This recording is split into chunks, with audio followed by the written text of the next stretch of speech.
네, 오늘은 지난주에 이어서 예수님의 감사라는 제목으로 함께 상고하며 은혜를 나누고자 합니다. 지난주에는 마태복음 11장 25절 30절에 있는 말씀을 통해서 예수님이 어떤 감사를 올리셨죠?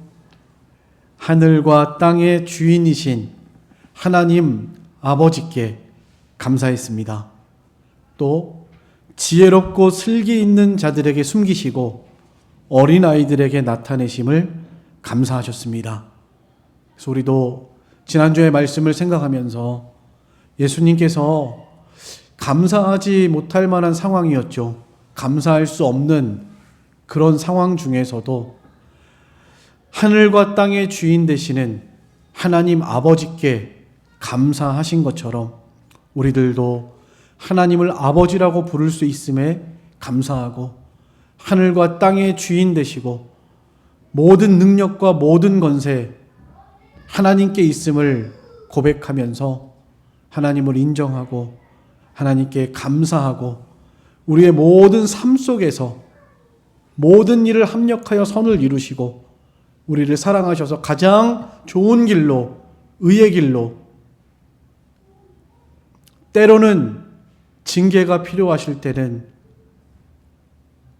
엄하게 따끔하게 책망하시고 돌이키게 하시고 징계하시는 부성적인 사랑을 가지신 아버지가 우리의 하나님이시라는 것을 감사해야 한다고 말씀을 드렸습니다.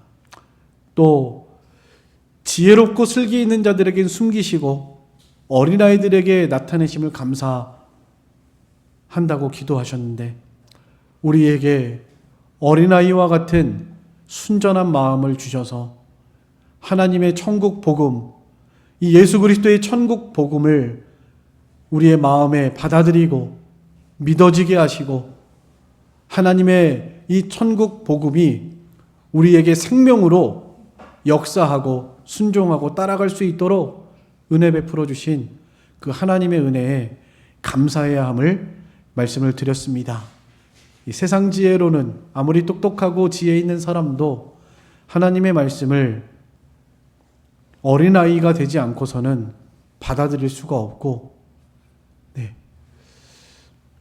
우리에게 이런 순전한 마음, 어린아이와 같은 마음 주셔서 예수 믿고 구원받아서 하나님의 자녀 되게 하시고 천국을 소망하면서 살아가게 하시고 이 땅을 살아가는 동안에도 소망 가운데에서 살아갈 수 있도록 은혜 주시는 그 하나님의 은혜에 감사하고 무엇을 주시지 않았어도 주신 것이 너무 많음을 기억하면서 내게 주신 모든 은혜에 감사하면서 살아가야 할 것을 말씀을 드렸습니다.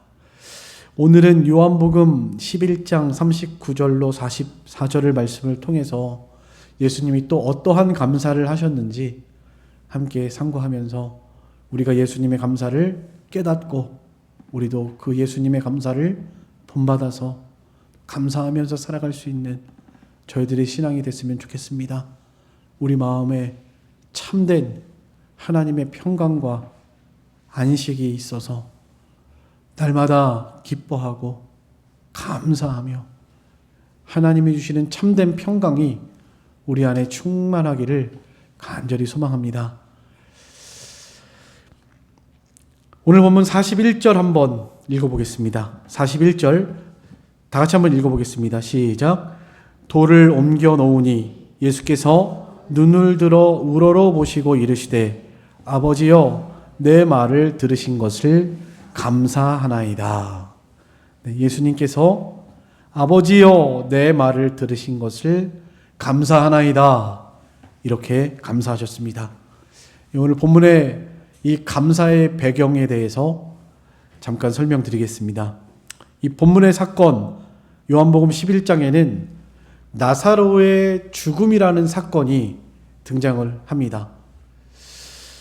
그 요한복음 11장 1절로 2절에 보시면요, 나사로가 아직 죽기 전에 병들었을 때 죽어가는 그 오라버니를 보고 나사로의 누이 마르다와 마리아, 아마 여러분들 잘 기억하실 것입니다.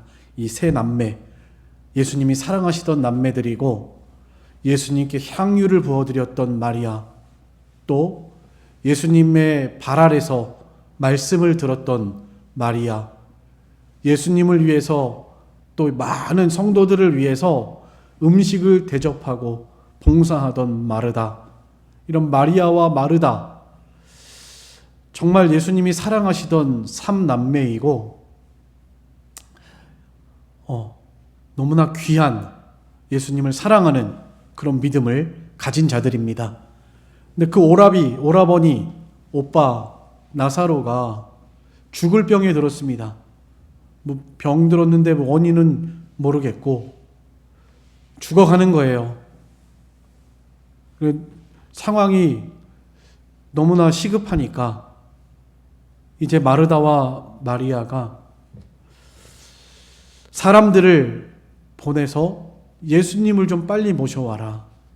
예수님을 모셔와서 우리 오라버니를 병든 것을 좀 낫게 해달라고 그렇게 사람들을 예수님께 보냈습니다.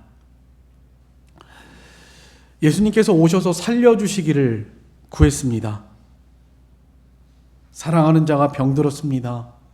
예수님 빨리 오셔서 고쳐주소서, 낫게 해주소서, 아마 그런 마음으로 빨리 예수님을 모셔오라고 사람들을 보낸 것입니다.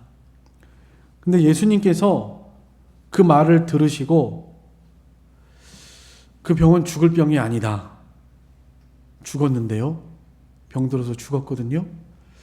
근데 예수님께서 그 병은 죽을 병이 아니다. 하나님의 영광을 위한 것이고 그리고 하나님의 아들이 이로 말미암아 영광을 받게 하려는 것이다.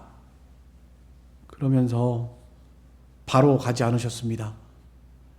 우리 같으면 병들었다고 하면 그러냐고 하면서 빨리 다른 바쁜 일들을 다 이렇게 멈추고서라도 막 예수님이 달려갈 것처럼 생각을 하고 마르다와 마리아도 아마 분명히 그렇게 생각했을 것으로 생각이 됩니다.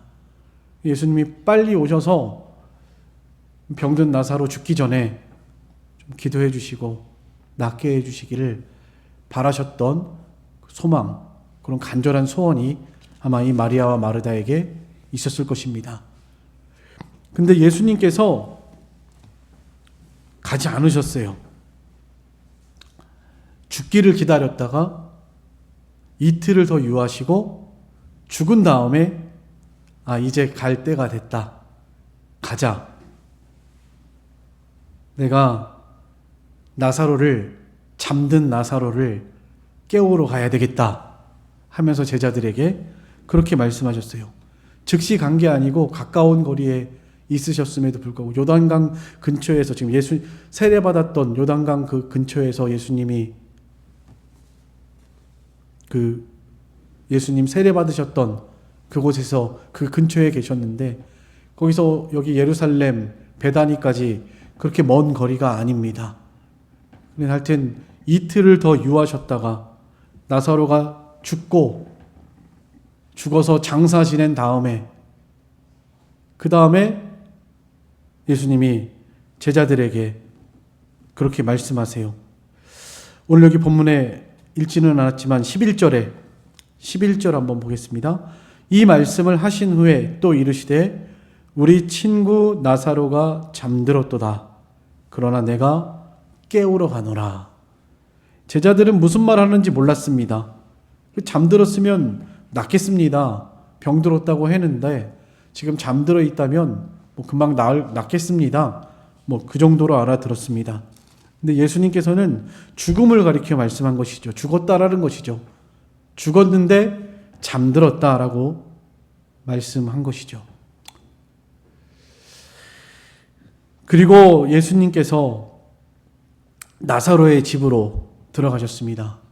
지금 예수님이 이 나사로의 집에 도착했을 그 시점은 나사로가 죽은 지 나흘이 되는 때입니다. 보통 사람이 우리 3일장 보내잖아요. 3일장.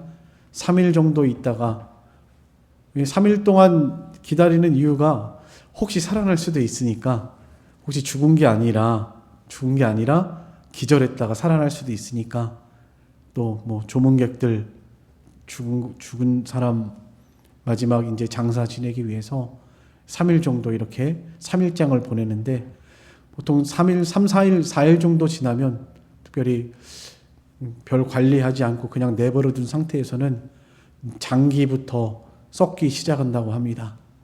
이미 나사로는 뭐 지금보다도 훨씬 더 열악한 시대의 환경이었으니까요. 또 그 당시 유대인들은 이렇게 그냥 붕대로 수건으로 둘둘 말아가지고 돌무덤을 돌에다 그냥 얹어놓고 앞에 구멍 그냥 돌로 막아놓는 유대인의 무덤이었습니다. 돌무덤. 이 나사로가 죽은 지 나흘이 됐으니까 아마 오늘 여기 본문의 표현처럼 썩어서 냄새가 납니다. 벌써 죽은 지 나흘이 되어서 냄새가 납니다. 그러니까 확실히 죽었다는 거죠. 네. 이렇게 성경을 기록한 이유는 나사로의 죽음이 뭐 기절했다 일어난 것이 아니고 확실히 죽었다라는 것을 표현하기 위해서 이렇게 나흘이 돼서 썩어서 냄새가 난다 표현을 했고, 또 예수님께서 궁극적으로 확실히 죽은 것을 확실하게 하고 죽은 자를 살리시기 위해서 일부러 이틀을 더 유하시다가 그렇게 나사로의 집으로 향하여 가신 것입니다. 나사로의 집에 도착했을 때 사람들의 반응들이 나타나는데요.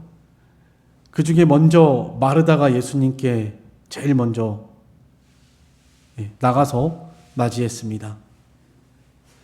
집 밖으로 나가서 마리아가 제일 먼저 예수님을 맞이했어요. 근데 마리아가 이렇게 말합니다. 21절에요. 21절. 마르다가 예수께 여짜오되 주께서 여기 계셨더라면 내 오라버니가 죽지 아니하였겠나이다. 주님이 만약에 좀 일찍 오셔서 여기 계셨더라면 우리 오라버니가 죽지 않았을 것입니다. 믿음의 말이기도 하지만 사실은 섭섭하고 좀 원망 섞인 말이기도 합니다. 진작에 예수님을 오시라고 보냈는데 왜 이렇게 늦게 해서 이제야 오시는 겁니까? 막 그런 뉘앙스라고 할 수 있겠습니다. 마리아도 그렇게 말했죠. 마리아는 방 안에 있었는데, 집안에서 울고 있었습니다. 예수님이 왔다는 소리를 듣고 그도 예수님께로 달려 나옵니다. 그래서 똑같이 말을 해요. 32절입니다. 32절. 마리아가 예수 계신 곳에 가서 배웠고 그 발 아래 엎드리어 이르되 주께서 여기 계셨더라면 내 오라버니가 죽지 아니하였겠나이다. 똑같이 말하죠. 이렇게 예수님이 계셨더라면 죽지 않았을 것입니다 라고 조금의 섭섭함과 원망스러운 말 하는 것을 보셨고, 또 마리아가 울었습니다. 슬피 울었습니다. 그래서 사람들이 마리아가 또 곡하러 나가는구나 라고 생각을 했습니다. 막 뛰어나가니까 마리아가 많이 울었어요. 예수님께서는 그 마리아가 우는 것을 보시고 또 함께 온 유대인들, 그러니까 뭐 지인들이겠죠. 나사로를 죽음을 애도하려고 온 그 지인들일 것입니다. 그들이 우는 것을 보셨습니다. 그리고 예수님께서 심령의 비통이 여기시면서 불쌍히 여기시고 눈물을 흘리셨습니다. 여기서 예수님의 이 눈물은 사실 나사로의 죽음으로 슬퍼하는 애도의 눈물은 아닙니다. 여러분들 이것을 꼭 짚어야 될 것 같아서 말씀드립니다. 나사로가 죽었다고 해서 슬퍼가지고 애도하는 그런 눈물이 아니에요.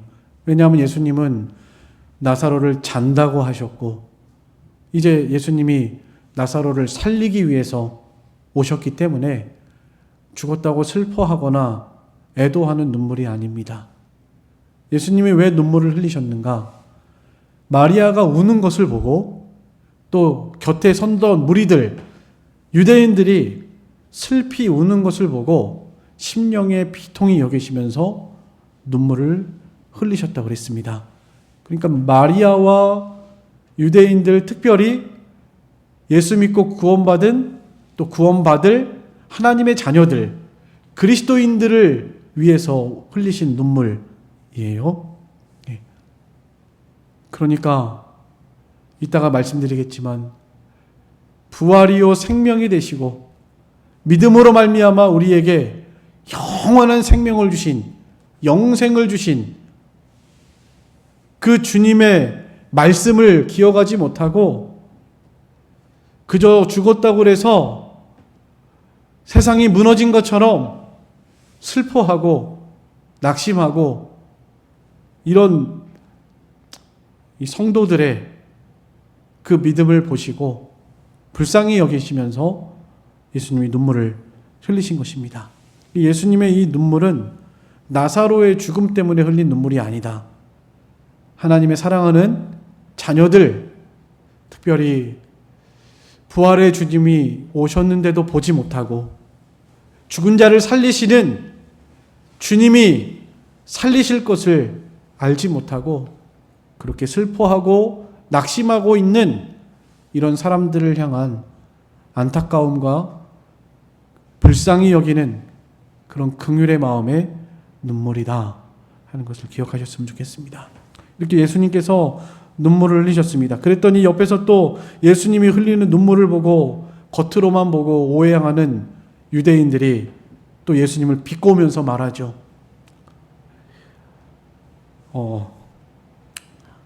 그가 나사로를 얼마나 사랑했으면 저렇게 우는가. 그렇게 사랑하는 나사로도 살릴 수 없었더냐. 맹인도 눈을 뜨게 한 사람이 그 나사로 죽는 거 죽지 않게 할 수 없었겠느냐 하면서 이렇게 또 예수님을 비방하면서 그런 말투들을 하는 것들이 여기 오늘 본문에 나타나 있습니다. 예수님께서 속으로 비통히 여기시고 무덤가에 가까이 가셨습니다. 무덤이 돌로 이렇게 막혀 있었습니다. 예수님께서 돌을 옮겨 놓으라 이렇게 명령을 했습니다. 그랬더니 마르다가 예수님 벌써 죽어서 나흘이 돼가지고 냄새가 납니다. 그러니까 지금 무덤 열어봤자 아무 소용없다. 그런 의미의 말이죠. 확실히 죽었다. 끝났다. 여러분 낭떠러지 벼랑 끝에 서 계셨던 그런 경험들 우리 삶 속에서 종종 있잖아요. 정말 끝에 몰렸다 내가. 여기서 한 발짝만 더 뒤로 가면 이제 떨어져 죽는다 라고 생각되는 이제 그 지점인 거죠. 이 지금 마르다가 말하는 이미 끝났습니다.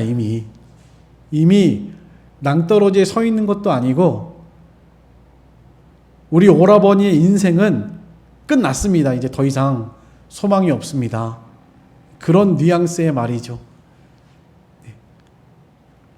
더 이상 소망이 없다. 이제 주님이 오셔도 하나님이 오셔도 살 길이 없습니다. 소망이 없습니다. 여러분 그런 생각 드실 때 있나요? 네. 살 소망이 없고 정말 사방이 다 막혔고 사형 선고를 받은 것 같은 고린도후서의 1장에 보면 바울이 그런 말 하죠. 우리가 고난을 받는데 그 고난이 너무 심해서 정말 살 소망이 끊어지고 사형 선고를 받은 것과 같은 더 이상 살 소망이 없는 그런 고난의 때를 만난 적이 있다라고 그 바울이 말하고 있죠. 바울이 전도하면서 1, 2, 3차 전도 여행하면서 얼마나 많은 죽음의 위협, 얼마나 많은 고난과 이런 낭떠러지, 사망의 음침한 골짜기 이렇게 다녔는지 모릅니다. 고린도후서 11장에 바울의 고난이 적나라하게 잘 나타나 있습니다. 자기가 스스로 고백하는 거예요. 내가 이렇게 주를 위해서 고생하고 수고했는데 사실은 그거보다도 성도들을 위한 내 마음의 근심이 더 크다. 그런 육체적인 또 나의 고난은 아무것도 아니고 성도들을 위해서 근심하는 내 염려가 더 크다. 내 마음의 근심과 고통이 더 크다라는 것을 고린도후서 11장에 말하고 있죠. 예수님이 지금 그 마르다와 마리아 거기 모여있는 유대인들, 특별히 이제 예수 믿는 사람들, 믿고 구원받을 사람들, 하나님의 자녀들이 이렇게 비통해하고 낙심해 있는 것을 보니까 너무너무 안타까우신 거예요. 그래서 눈물 흘리신 것이고, 이런 소망이 없는 상태, 너무나 슬퍼하고 낙심한 상태, 이런 상태에 있는 것을 보시고 눈물 흘리시고 긍휼히 여기셨습니다. 마르다에게 다시 한번 말합니다. 40절 말씀 한번 같이 읽어보겠습니다. 40절입니다. 40절 다 같이 한번 읽어보겠습니다. 시작. 예수께서 이르시되 내 말이 내가 믿으면 하나님의 영광을 보리라 하지 아니하였느냐. 내가 믿으면 하나님의 영광을 보리라 하지 않느냐. 믿음 없는 것을 책망하신 것이죠.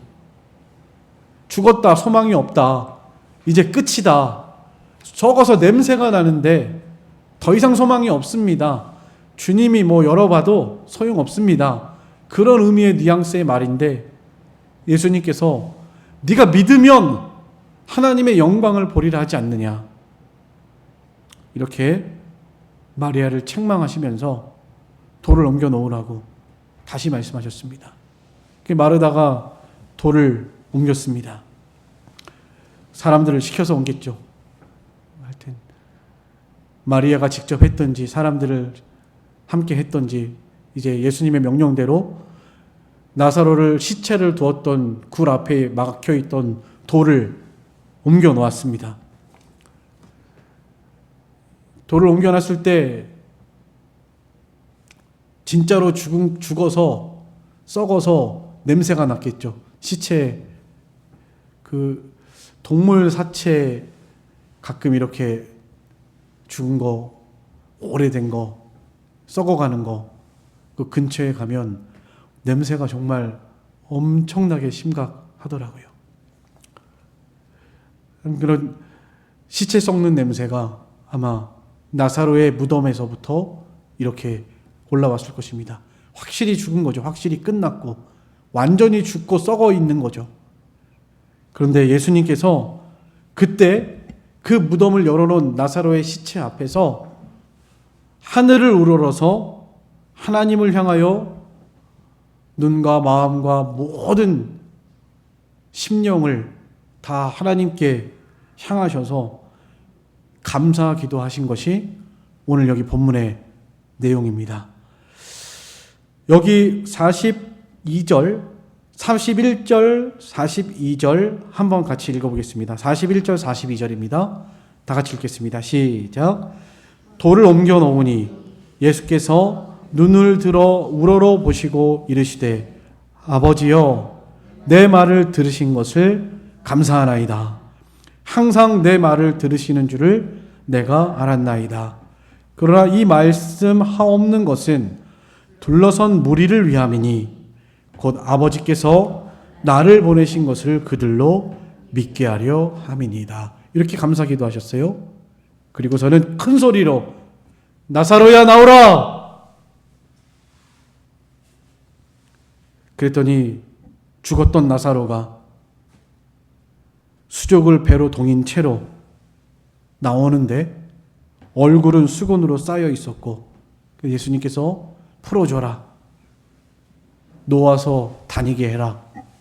나사로가 죽어서 썩어서 냄새가 나던 나사로가 살아난 사건이 이 오늘 본문의 사건이고, 그 나사로를 살리기 전에 나사로를 보고 또 무리를 향해서 하나님께 감사 기도하셨던 예수님의 이 감사가 오늘 본문의 내용이라고 할 수가 있겠습니다. 이제 오늘 중요한 것, 예수님 무엇을 감사하셨을까요? 예수님 무엇을 감사하셨을까? 이것을 좀 생각을 해보려고 합니다. 크게 세 가지입니다. 예수님의 감사 세 가지인데요. 먼저 첫 번째는 여기 항상 내 말을 들으신 것을 감사하나이다 그랬죠. 41절에 아버지여 내 말을 들으신 것을 감사하나이다. 항상 내 말을 들으시는 줄을 내가 알았나이다. 이렇게 하면서 감사기도 하셨습니다. 자, 우선은 겉으로 볼 때, 예수님이 하신 감사를 겉으로 볼 때 이렇게 생각하면 될 것 같습니다. 예수님이 하신 기도를 듣고 하나님이 나사로를 살려주실 것이니 감사했구나. 이렇게 우리가 생각할 수 있겠죠? 이게 표면적으로 드러난 것입니다. 사람들의 생각에도 그런 거예요. 예수님이 기도하니까 나사로가 살아났다. 이게 표면적으로 드러난 사건이고요. 그 일의 결과고요. 또 예수님께서 항상 내 말을 들으신 것을 감사합니다. 아버지께서 내 기도를 들으신 것을 감사합니다. 내 말을 들으신 것을 감사합니다. 이렇게 할 때 이 사실을 부인할 수 없는 사실이고요. 그 사람의 눈에 보이는 표면적인 그런 감사의 이유가 있다라고 보시면 되겠습니다. 먼저 첫 번째는 그런 거죠. 하나님께서 예수님의 기도를 들어주시는 것에 감사한 것입니다. 그게 표면적으로 드러난 감사예요. 이 사람들이 혹은 우리 자녀가 목사님 기도해 주세요. 목사님이 기도하면 하나님이 들어주시잖아요. 또 자녀들이 아빠 기도해 주세요. 아빠가 기도하면 하나님이 들어주시잖아요. 이렇게 이야기한다면 이 또한 정말 감사한 일이 아닐 수 없죠. 예수님은 바로 그런 분이십니다. 아버지여 내 말을 들으신 것을 감사하나이다. 항상 내 말을 들으시는 줄을 내가 알았나이다. 예수님은 하나님과의 관계 속에서 하나님께 무엇을 부탁하시든지 하나님께서 그가 말하는 부탁을 다 들어주시는 이런 완벽한 서로 마음이 하나인 그런 관계라고 할 수가 있겠습니다. 예수님은 바로 그런 분이시죠. 많은 사람들이 예수님을 그런 분으로 알고 그렇게 고백을 했습니다. 오늘 본문의 마르다도 그렇게 고백했죠. 22절에 그러나 나는 이제라도 주께서 무엇이든지 하나님께 구하시는 것을 하나님이 주실 줄을 아나이다. 주님께서 하나님께 구하시는 것을 하나님께서 주실 줄을 아나이다. 요한복음 맨 처음 예수님이 공생의 사역을 시작하면서 맨 처음 예수님이 행하신 이적이 그 가나 혼인잔치에서 물이 포도주가 되게 하신 일입니다. 그때도 예수님의 어머니가 하인들에게 그랬죠. 예수님이 무슨 말씀을 하시던지 그대로 해라. 그것은 바로 예수님의 어머니도 예수님이 무슨 말씀을 하시면 그대로 된다는 걸 아는 거죠. 많은 사람들이 그렇게 고백을 합니다. 예수님이 하시는 일, 예수님이 말씀하신 것 예수님이 기도하시면 그냥 무조건 된다는 거예요. 요한복음 9장 30절에 31절에도 이런 말씀이 있습니다. 거기 한번 읽어보겠습니다. 요한복음 9장 30절 31절 다 같이 읽겠습니다. 시작. 그 사람이 대답하여 이르되 이상하다. 이 사람이 내 눈을 뜨게 하였으되 당신들은 그가 어디서 왔는지 알지 못하는도다. 하나님이 죄인의 말을 듣지 아니하시고 경건하여 그의 뜻대로 행하는 자의 말은 들으시는 줄을 우리가 아나이다. 이건 날 때부터 소경된 자가 고백한 겁니다.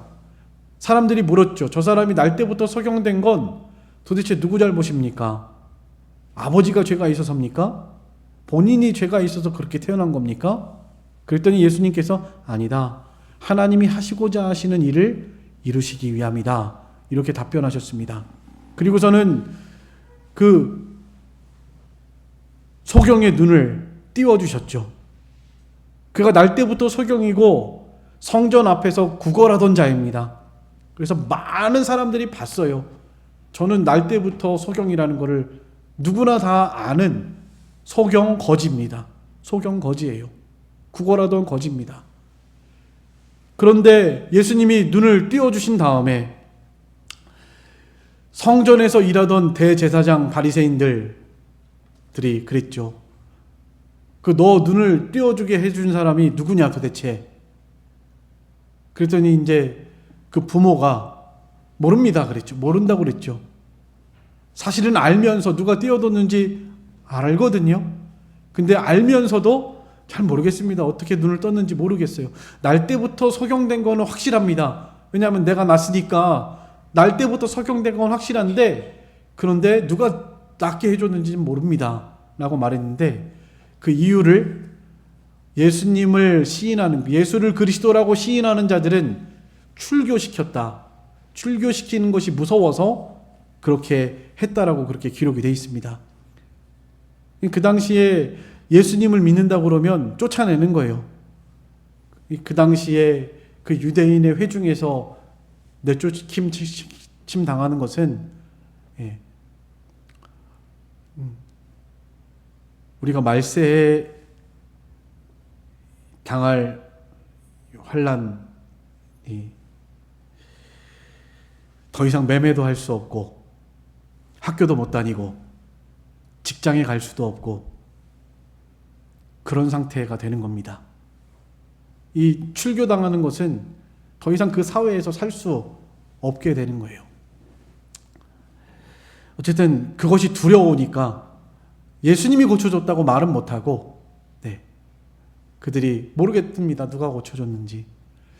저가 장성해서 성인이니까 직접 물어보십시오. 누가 고쳐줬는지.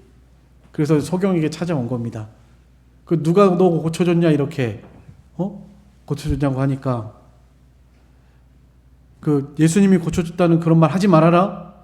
위협한 거죠. 그랬더니 소경이 한 말인 거예요. 9장 30절로 31절에 이상하다. 이 사람이 내 눈을 뜨게 했는데 당신들은 그가 어디서 왔는지 왜 모릅니까? 하나님은 죄인의 말을 듣지 않고 경건하여 그 뜻대로 행하는 자의 말을 들으시는 줄을 내가 압니다. 그분이 하나님의 아들이고 그리스도입니다라고 답변한 것입니다. 나를 고쳐주신 그 예수님이 하나님이 보내신 하나님의 아들이고 그리스도라고 그렇게 답변한 거예요. 날 때부터 소경된 자도 그렇게 고백을 한 것이죠. 예수님을 하나님의 아들로 경건한 삶을 살아가면서 하나님의 뜻대로 행하시는 자의 말을 들으신다. 이렇게 고백을 했죠. 여러분, 오늘날 우리들도 경건한 하나님의 거룩한 사람들로서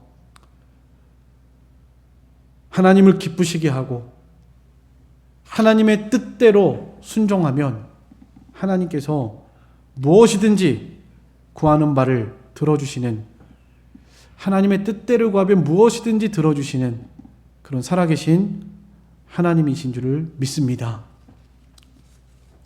그렇게 기도해야 하고요. 요한일서 3장 21절로 22절 같이 한번 읽어보겠습니다.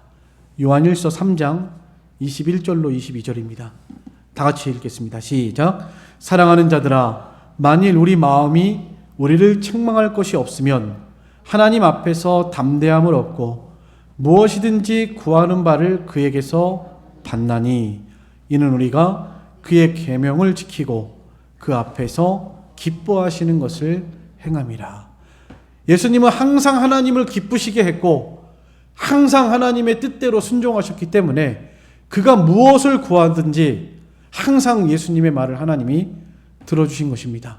자기 뜻대로 구하지 않고 욕심대로 구하지 않고 하나님의 뜻대로 모든 것을 하나님이 원하시는 대로 내 원대로 마시고 아버지 원대로 되기를 원하시면서 그렇게 살아가시고 기도하셨기 때문에 하나님이 그 기도를 다 들어주신 것이죠.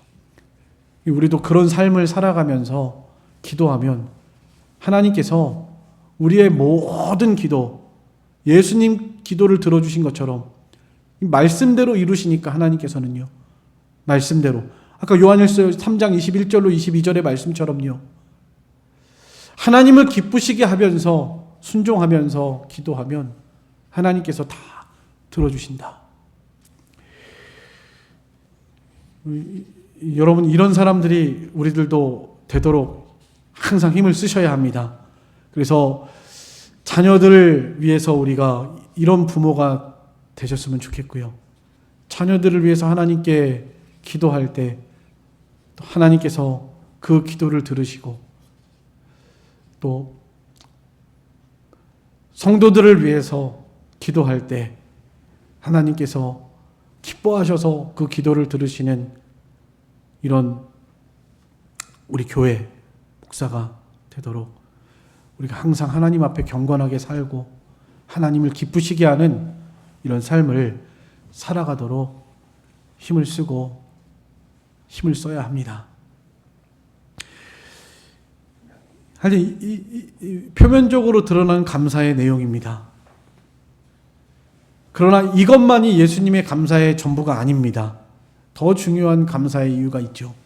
두 번째는 오늘 여기 본문 25절, 26절 한번 같이 읽어보겠습니다. 25절, 26절입니다. 다 같이 읽겠습니다. 시작.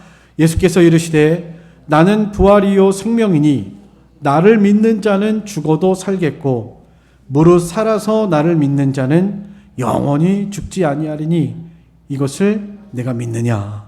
네.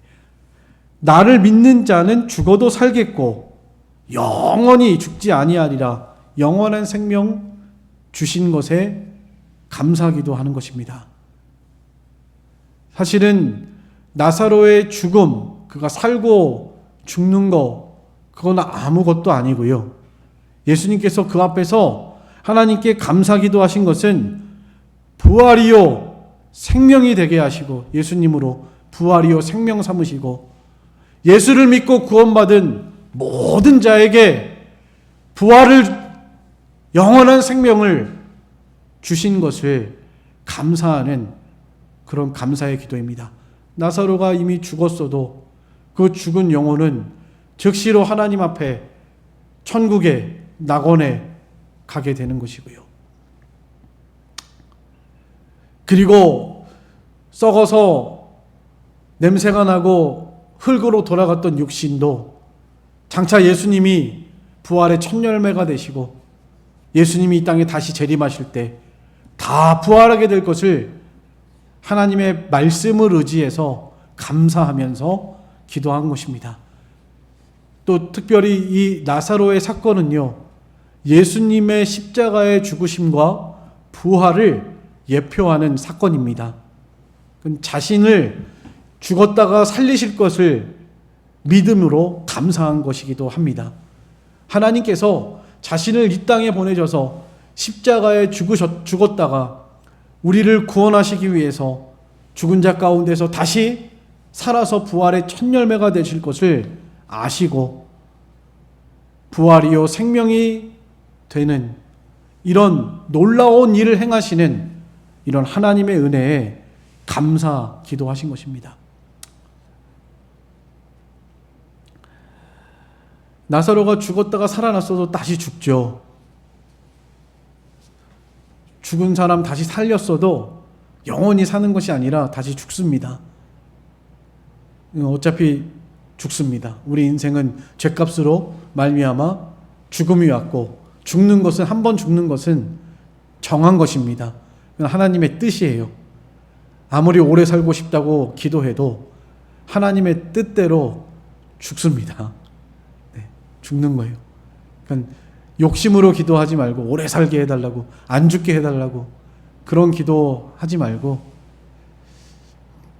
하나님의 뜻대로 기도해야 합니다. 죽어도 좋습니다. 안 죽어도 좋고, 혹시 나사로처럼 죽을 병에 걸려서 낭떠러지 끝에서 떨어져서 죽을 것 같은데, 그때에도 살려달라고 물론 기도하셔야 되겠지만, 그러나 내 원대로 마옵시고 아버지 원대로 되기를 원하나이다. 살아도 좋고 안 살려주셔도 좋고, 이런 환난과 고통 가운데에서 건져주셔도 좋고, 그리 아니하실지라도 좋고, 다니엘의 세 친구들, 하나냐, 미사엘, 아사랴, 하여튼 세 사람, 다니엘의 세 친구, 사드락, 메삭, 아벳느고, 하나냐, 미사엘, 한 사람 이름이 뭐죠? 갑자기 생각이 안 나는데, 세 사람이 그랬죠. 풀무불에 던지실지라도 하나님이 우리를 건져내실 것입니다. 그리 아니하실지라도 왕이 세우신 우상 앞에 절할 수 없습니다. 그리 아니하실지라도.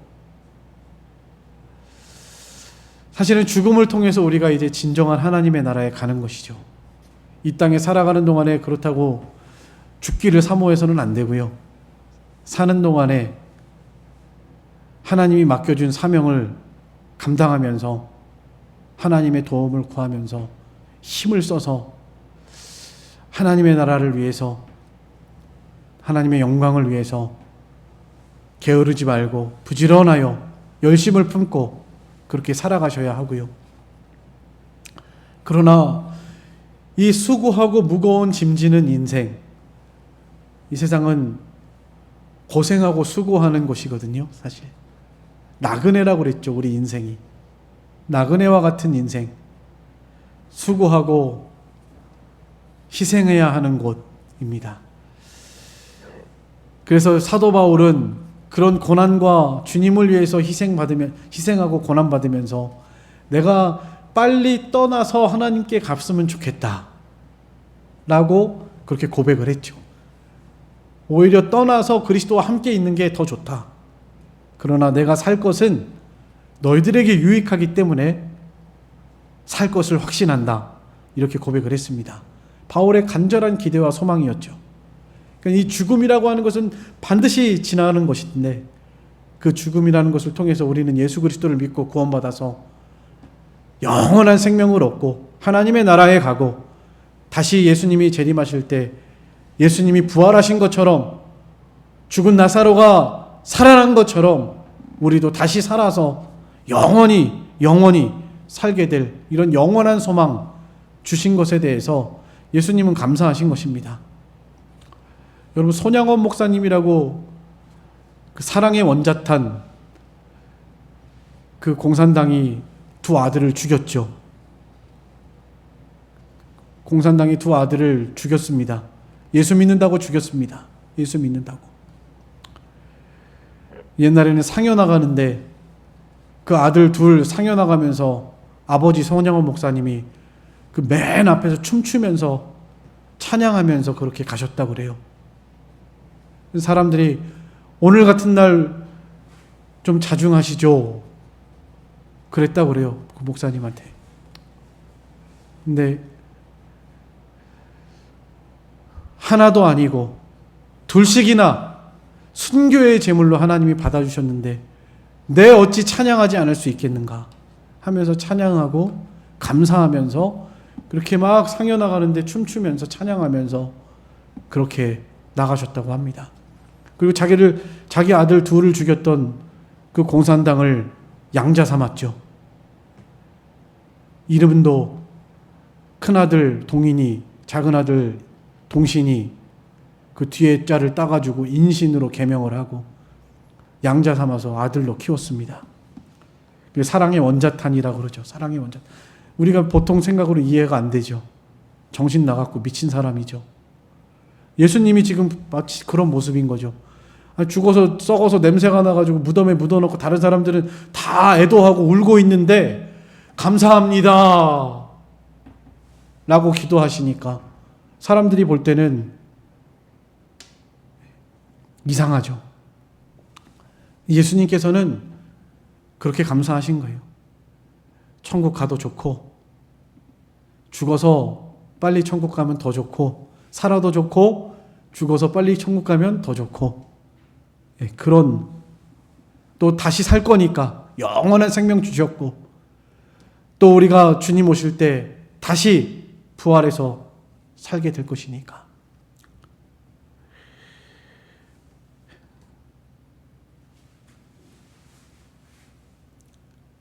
이런 죽음을 이기는 예수님의 감사, 부활이요 생명이 되시는 예수님의 감사의 기도라는 것을 우리는 깨달을 수 있습니다.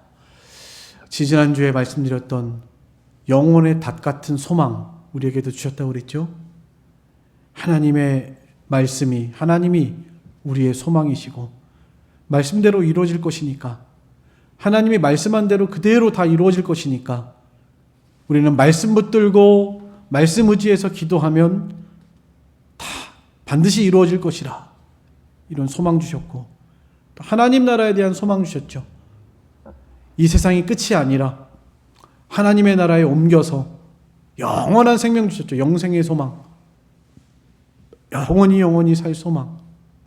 더 이상 아픈 것도 없고 슬픔도 없고 애통하는 것이나 곡하는 것이나 사망이 없는, 눈물이 없는 그곳, 하나님의 나라, 하늘나라에서 영원히 살 수 있는 영생의 소망 주셨고, 그 소망을 가지고 이 세상에서도 하나님의 나라가 우리 안에 있는 줄을 믿고 주님의 모습을 닮아가면서 영생의 소망을 가지고 이 땅을 살아가면서도 하나님 나라의 생활을 할 수 있는 이런 소망을 우리에게 주셨다고 그랬습니다.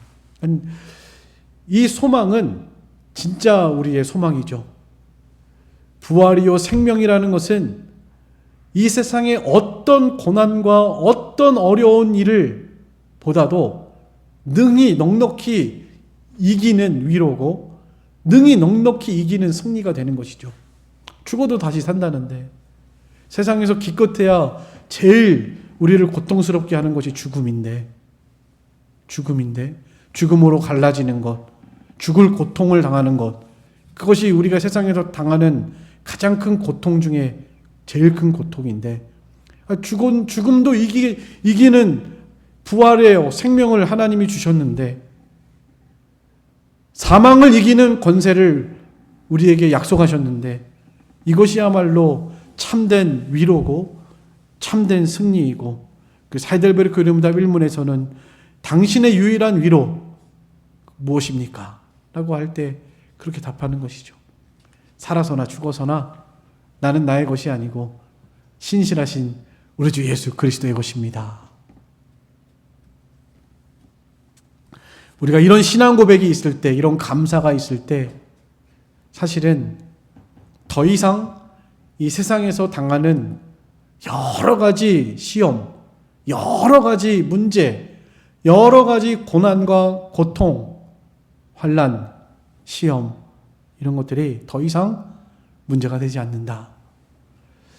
예수님께서는 이런 부활이요 생명이 되시는, 또 하나님께서 이렇게 부활이요 생명되게 하시는 그 은혜에 대해서 나사로의 죽음 앞에서 감사하고 있는 것입니다.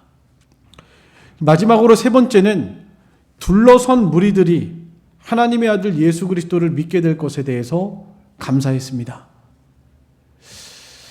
죽은 것이 아니라 잔다고 하셨고, 잠깐 있다가 부활해서 영원히 살 소망이 있는데, 그래서 나사로가 죽은 것도 오히려 감사인데, 예수님께서 나사로를 살리시죠. 왜 살리셨다고 그랬습니까? 하나님의 영광을 위해서 살렸고, 하나님의 아들 예수 그리스도가 영광을 받기 위해서 살렸고, 모인 여러분들을 위해서, 모인 성도들을 위해서 살렸다라고 말하고 있습니다. 그 43절, 44절, 43, 44절 한번 같이 읽겠습니다. 43, 44, 42절입니다. 42절. 항상 내 말을 들으시는 줄을 내가 알았나이다. 그러나 이 말씀을 하옵는 것은 둘러선 무리를 위함이니. 이렇게 말했고요. 15절에도 내가 거기 있지 아니한 것을 너희를 위하여 기뻐하노니 이는 너희로 믿게 하려 함이라. 예수님이 나사로 죽었을 때 거기 있었지 않은 것을 기뻐했다는 거예요. 왜 기뻐했는가? 내가 살려서 이제 너희로 믿게 할 일이 남아있으니까 기뻐한 거라고 말하고 있습니다. 모인 무리들을 위해서, 믿는 자들을 위해서, 예수를 믿고 구원받을 믿는 자들을 위해서 부활이요 생명 되시는 예수님이 죽은 자를 살리시는 이런 능력이 있음을 보고 하나님의 아들 예수 그리스도를 믿고 하나님께로 돌아오게 하기 위해서 이 나사로를 죽은 가운데에서 살리실 것을 아셨고 또 그것 때문에 감사하셨습니다. 이 일을 통해서 많은 사람들이 믿고 돌아오게 될 것을 감사하신 것이죠. 실제로 이 일이 있은 다음에 많은 유대인들이 예수님을 믿었다고 그랬습니다. 45절. 마리아에게 와서 예수께서 하신 일을 본 많은 유대인들이 그를 믿었다. 많은 유대인들이 그를 믿었다. 이 사건을 통해서 하나님께로 돌아오는 예수를 믿고 구원받을 사람들이 많아질 것을 아시고 감사하신 것입니다. 하나님이 영광을 받으실 것을 감사하신 것입니다. 우리도 하나님께서 우리가 믿음으로 하나님께 간절히 기도하면 하나님이 우리 기도를 들으시고 또 하나님이 사랑하시는 자들, 하늘과 땅의 주인 되시고 천지만물의 모든 권세와 능력을 주관하시는 하나님께서 말씀 한마디면 천지만물이 창조가 되고요. 말씀 한마디면 바다가 고요해지고요. 풍랑이 잔잔해지고요. 하늘의 태양이 멈추고요. 죽은 자가 살아나는 사막에 길이 나고 광야에 길이 나고 사막에 강이 생기는 이런 일들이 하나님의 이 말씀을 통해서 말씀 의지해서 기도하는 성도들을 통해서 오늘날에도 일어나게 됨을 우리는 믿고 말씀 의지해서 기도할 때 감사함으로 하나님께서 우리에게 감사하게 하시려고 이렇게 죽은 자를 살리시는 나사로의 능력이 오늘날 우리들의 삶 속에서도 하나님을 경외하고 하나님을 기쁘시게 하는 자들의 믿음의 기도를 통해서 일어나게 된다는 것을 우리에게 말씀하고 있는 것입니다. 야고보서 5장에 보면 믿음의 기도는 병든 자를 일으킨다. 혹시 죄를 범하였을지라도 사하심을 얻으리라 말씀하셨죠. 한번 찾아보겠습니다. 성경을 한번 찾아보세요. 야고보서 5장입니다. 야고보서 5장 13절 16절까지입니다. 야고보서 5장 13절 16절까지 다 같이 읽겠습니다. 시작. 너희 중에 고난당하는 자가 있느냐? 그는 기도할 것이요. 즐거워하는 자가 있느냐? 그는 찬송할지니라. 너희 중에 병든 자가 있느냐? 그는 교회의 장로들을 청할 것이요. 그들은 주의 이름으로 기름을 바르며 그를 위하여 기도할지니라. 믿음의 기도는 병든 자를 구원하리니 주께서 그를 일으키시리라. 혹시 죄를 범하였을지라도 사하심을 받으리라. 그러므로 너희 죄를 서로 고백하며 병이 낫기를 위하여 서로 기도하라. 의인의 간구는 역사하는 힘이 많으니라. 하나님께서 왜 이런 기도를 들으시는가? 우리의 삶 속에서도 더 이상 힘에 겹도록 심한 고난을 당하고 살 소망이 끊어지고 사형 선고를 받은 것 같은 그런 가운데에서도 간절히 하나님께 기도하고 하나님을 의지하게 하시려고 때로는 우리에게 그 고난을 통해서 기도하게 하시고, 기도할 때 하나님이 그 모든 환난에서 건져내시고 구원하시는 일들이 오늘날에도 우리를 위해서, 우리가 하나님께로 돌아오고 하나님이 영광을 받으시게 하기 위해서 일어난다. 그렇기 때문에 오늘 이 말씀을 통해서 우리 사랑하는 우리 모든 성도들께서 참으로 전능하신 하나님, 죽은 자를 살리시는 하나님, 내 삶 속에서 정말 죽을 것 같고 더 이상 한 발자국만 더 뒤로 가면 낭떠러지로 떨어질 것 같은 그런 처지의 상황에 계시다 할지라도 믿음으로 기도하십시오. 그리고 함께 기도할 수 있도록 기도해 주셔서 하나님께서 우리 모든 성도들의 삶 가운데에서 살아계심을 드러내시고 또 하나님의 살아계심을 경험하고 하나님께 감사와 영광을 돌리는 이런 놀라운 일들이 오늘날 우리의 삶 가운데도 있다는 것을 꼭 가슴에 새기시면서 어렵고 힘드실 때 더 이상 낙심하지 말고 죽은 자를 살리시는 하나님을 의지해서 기도하시고 하나님의 은혜를 구하시는 그런 저희들의 신앙이 되셨으면 좋겠습니다. 또 여러분들 특별히 기도하는 내용 중에 사랑하는 가족들을 위해서, 구원을 위해서 기도하시는 분들 많은데요. 그것도 하나님의 말씀을 의지해서 기도하시고 반드시 하나님이 들어주실 거라는 소망 가운데에서 기도하시고 또 많은 사람들이 주께로 돌아오는, 사랑하는 사람이 주께로 돌아오는 이런 믿음의 일들이 우리의 삶 가운데도 오늘날에도 얼마든지 하나님이 이런 죽은 자를 살리시는 일들을 행하시는 줄을 믿습니다. 주 예수를 믿으라, 그리하면 너와 내 집이 구원을 얻으리라 말씀하셨죠. 이런 말씀을 의지하면서 가족들을 위해서 기도하세요. 그러면 하나님께서 그 기도 들으시고 건져주실 것을 확신합니다. 아무리 힘들고 어려운 상황이시다 할지라도 하나님을 의지하면서, 하나님만 의지하면서 기도하시면 하나님께서 함께 하시고 도와주시고, 두려워하지 말라, 놀라지 마라, 내가 너와 함께 한다, 내가 너를 붙들어 주리라, 참으로 내가 너를 도와주리라, 이런 하나님의 말씀들이 우리의 삶 속에서 하나님의 음성으로 들려지고 하나님이 나를 사랑하시고 나와 함께 하시는 것을 확신하면서, 경험하면서 그렇게 살아가게 되실 줄로 믿습니다. 오늘 말씀을 통해서 예수님의 감사 3가지 말씀드렸죠. 첫 번째는요, 항상 내 말을 들으시는 것을 감사하신 것이고요. 두 번째는 부활이요 생명이 되시는 것을 감사하신 것이고요. 세 번째는 둘러선 무리가 하나님의 아들 예수 그리스도를 믿게 될 것을 감사한 것입니다. 우리도 우리의 삶 가운데에서 이런 감사와 영광을 하나님께 돌리시면서 참으로 우리 주변에 있는 많은 사람들에게, 모든 믿는 자와 믿지 않는 자들에게 믿음의 이 본을 드러내시고 믿음의 산 경험들이 우리의 삶 속에서 나타나는 이런 복된 신앙생활 다 되시기를 간절히 소망합니다. 다 같이 잠깐 통성으로 기도하시겠습니다.